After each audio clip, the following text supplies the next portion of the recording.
For multiplayer in Call of Duty Modern Warfare 3, we wanted to give the player a new way to experience these classic maps. When we told the art team, we're gonna be making these maps, they lit up. They were like calling dibs on which ones they wanted to go get reference for. Maps really come through. They feel like they felt back then. And when you're playing High Rise, when you're playing Estate, you feel really transported back.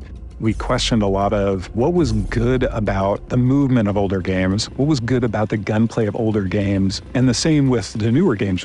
So we tried to marry a lot of those things together. The way we approach it is that, how are we gonna make these the best versions of those maps that people have ever played? Because that's what we wanted. That's what we want as fans.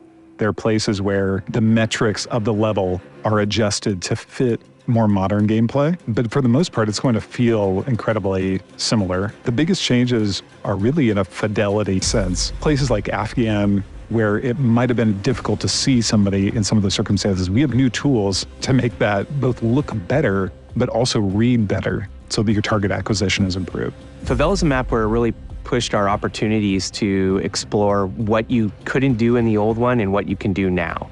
From an artistic side, the map has more detail than I think any other map.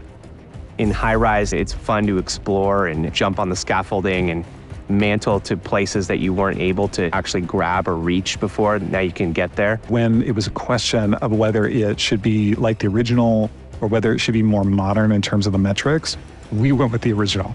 And we pushed very hard to make sure that that experience was as close to the original as we possibly could while we modernized the look of the map. I've seen people play it for the first time and they don't really know what they're gonna see, and when that load screen shows up for Favela or for Quarry, you see them light up like, oh my gosh, these are the maps that I've been hoping they would remake. The whole team here is super excited to bring all of these maps to fans everywhere.